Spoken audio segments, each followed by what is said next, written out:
It has gradually become clear to me what every great philosophy up till now has consisted of, namely, the confession of its originator and a species of involuntary and unconscious autobiography.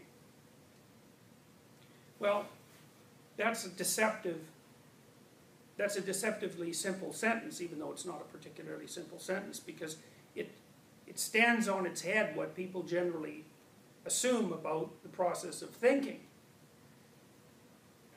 You generally think that when you're thinking about, as I mentioned before, the structure of the objective world, but Nietzsche is making an entirely different point here, and what he's fundamentally doing is treating the philosopher not as a rational being, but as a living being.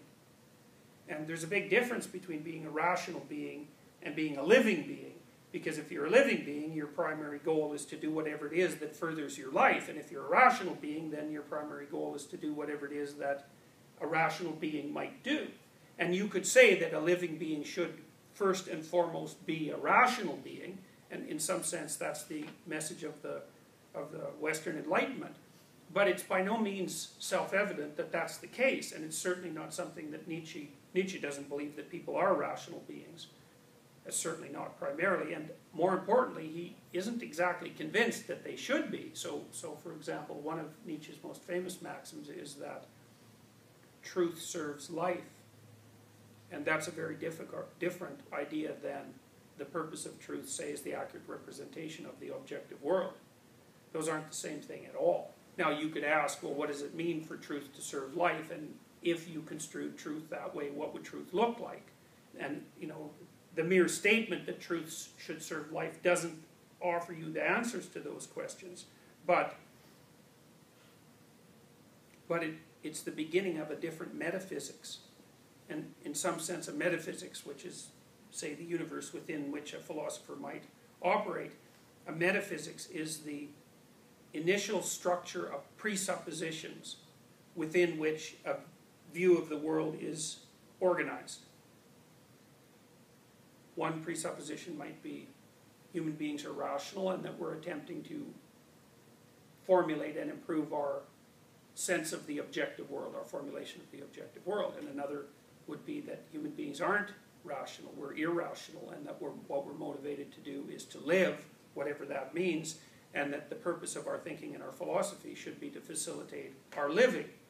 And that's one of the foundation blocks of Nietzsche's philosophy. So he's a moral philosopher, fundamentally, because morality is about values, and values, essentially,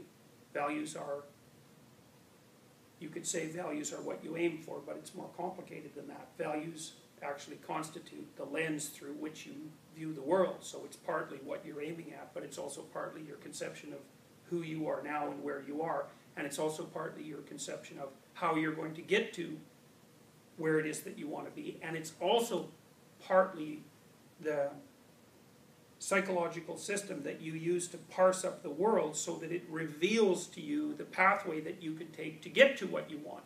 Value is all of that, and then it's more than that, because you could say that you have a value, which contains all of that, but then you can say that you have a set of values, which is the arrangement of all of that, and then you could say that you have a set of values that's the arrangement of all that you have to arrange with other people, and then you could say that you have all that and you have to arrange it with other people, and you have to arrange it across different spans of time, because what you want today and what you want next week and what you want next month are not necessarily the same thing, and one does not necessarily lead into the other.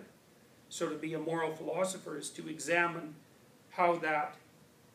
what that system is and how it operates and how it came about. Now, one of the things that Nietzsche says is, it has gradually become clear to me what every great philosophy up till now has consisted of, namely the confession of its originator and a species of involuntary and unconscious autobiography. So his claim fundamentally is that no matter what the philosopher thinks he's doing while he's writing philosophy, what he's actually doing is revealing and articulating his being. And then you might say, well, where did that being come from? And the answer to that is, well, partly you could consider it a biological function insofar as that we have value structures that are built into us, that are the process, we would say, the process of a very long evolutionary history. But because you're also a cultural phenomena, and because the manner in which you've arranged your values and your desires has been conditioned to the last degree by the process of enculturation that you were subjected to, when you confess in an autobiographical manner and articulate that, what you're also doing is recapitulating the entire structure of your culture.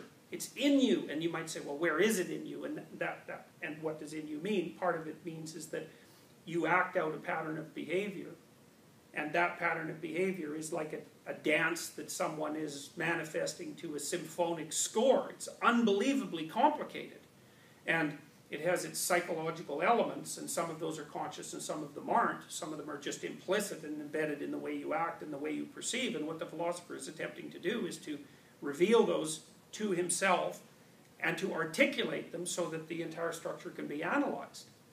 Well, so Nietzsche's first proposition is that when a philosopher is thinking, that what he's doing is not thinking, it's revealing himself in an autobiographical sense under the guise of rational thinking. And so then it becomes something more like a story.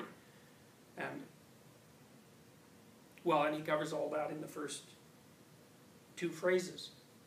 So that gives you some example, some indication of what this book is like.